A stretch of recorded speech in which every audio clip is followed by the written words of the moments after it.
Hello students, welcome to our YouTube channel. Students, कल की class में हमने देखा था मे और कैन का यूज। आज की क्लास में हम करने वाले हैं माइट और कुड का यूज। तो चलिए शुरू करते हैं आज की क्लास। और आपको हमारी वीडियो कैसी लगती है ये कमेंट करके जरूर बताना। माइट और कुड का यूज कैसे करते हैं वो हम इस परिभाषा से जानेंगे। मॉडल वर्ब्स का परिचय। माइट और कुड दोनों मॉडल वर्ब्स हैं। इनका प्रयोग किस तरह किया जाता है अलग अलग कंडीशंस में वो देखते हैं। मॉडल वर्ब्स का परिचय। माइट और कुड दोनों मॉडल ऑक्सिलरी वर्ब्स हैं। ये मेन वर्ब के साथ मिलकर सेंटेंस के भाव को व्यक्त करते हैं, जैसे संभावना, पॉसिबिलिटी, अनुमति, परमिशन, क्षमता, एबिलिटी, निवेदन, रिक्वेस्ट, सुझाव, सजेशन।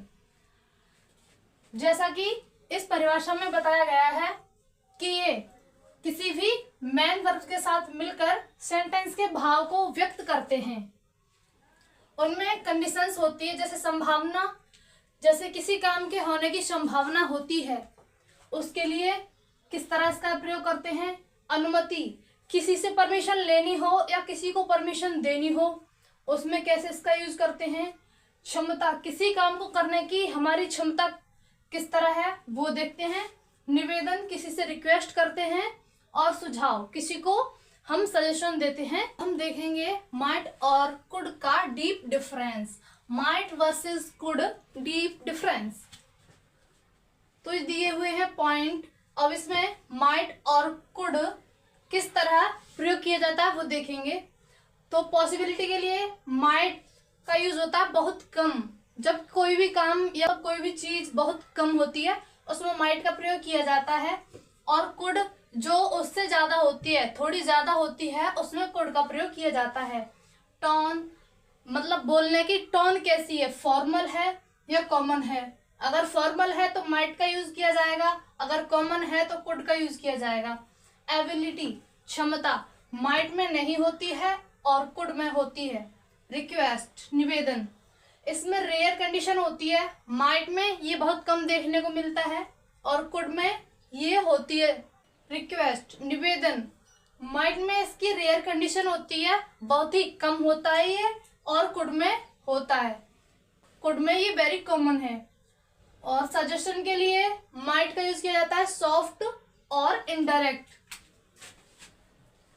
माइट का यूज किया जाता है सॉफ्ट और इनडायरेक्ट। कुड का यूज किया जाता है प्रैक्टिकल होती है जो चीज। अब हम इसके कुछ एग्जांपल देख लेते हैं सेंटेंसेस के हिसाब से। इसका यूज है प्रेजेंट और फ्यूचर में। स्ट्रक्चर इसका होता है माइट और कुड और वर्ब की फर्स्ट फॉर्म।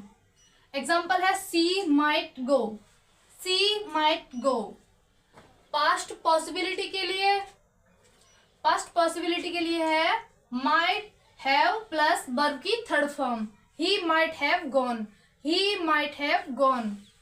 पास्ट पॉसिबिलिटी के लिए ये माइट को हो गया, ये कुड को हो गया। कुड हैव प्लस वर्ब की third form, he could have gone, he could have gone। Past ability के लिए कुड प्लस वर्ब की first form, could plus verb की first form. I could run, I could run। एक बार और देख लेते हैं। पॉसिबिलिटी में माइट का यूज बहुत कम होता है, कुड में थोड़ी ज्यादा। टोन इसकी फॉर्मल होती है और कुड की कॉमन होती है। एबिलिटी माइट के लिए नहीं होती, कुड के लिए होती है। रिक्वेस्ट, इसमें माइट की रेयर कंडीशन होती है और कुड वेरी कॉमन। सजेशन, इसमें सॉफ्ट और इनडायरेक्ट होता है, इसमें प्रैक्टिकल और डायरेक्ट होता है। अब हम देखेंगे कि माइट का प्रयोग कैसे होता है। माइट का प्रयोग तब होता है जब संभावना बहुत कम या अनसर्टेन हो। जब किसी भी काम के होने की संभावना बहुत कम होती है तब माइट का प्रयोग किया जाता है। बहुत विनम्र, फॉर्मल, औपचारिक परमिशन लेनी हो। जब किसी से हम बहुत ही विनम्र परमिशन ले रहे होते हैं वहां पर माइट का यूज किया जाता है। और हल्का सुझाव देने में, जहां पर हमें हल्का सुझाव देना होता है वहां पर भी माइट का ही यूज किया जाता है। देखेंगे नंबर 1, प्रेजेंट फ्यूचर पॉसिबिलिटी।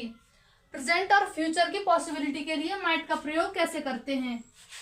जब वर्तमान या भविष्य में किसी काम के होने की संभावना हो।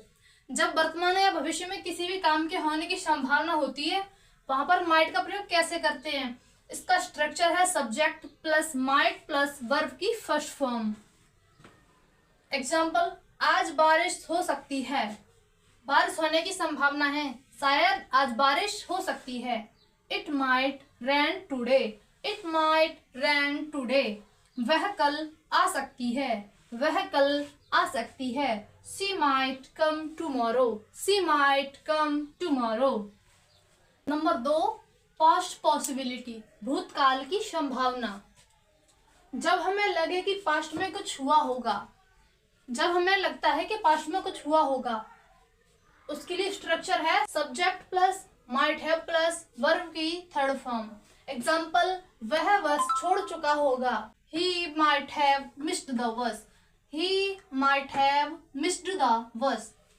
वह जल्दी सो गई होगी, she might have slept early, she might have slept early. Number 3, polite permission, बहुत ही विनम्र अनुमति के लिए होती है ये। फॉर्मल, औपचारिक स्थिति में। इसका स्ट्रक्चर होता है might plus subject plus verb की फर्स्ट फॉर्म। क्या मैं अंदर आ सकता हूँ, क्या मैं अंदर आ सकता हूँ। Might I come in, might I come in. क्या मैं यहाँ बैठ सकता हूँ, माइट आई सिट हियर। क्या मैं यहाँ बैठ सकता हूँ, might I sit here. Number 4 और लास्ट, सजेशन के लिए। जब किसी को हल का सुझाव देना होता है वहां पर माइट का यूज कैसे करते हैं, तो ये होता है इनडायरेक्ट एडवाइस के लिए। तुम यह तरीका आजमा सकते हो, तुम यह तरीका आजमा सकते हो। You might try this method, you might try this method. तुम और पढ़ सकते हो, तुम और पढ़ सकते हो। You might study more, you might study more. इसमें इनडायरेक्ट एडवाइस दी जा रही है। अब हम मिलेंगे कल की वीडियो में। आज के लिए इतना ही। Thanks for watching, bye.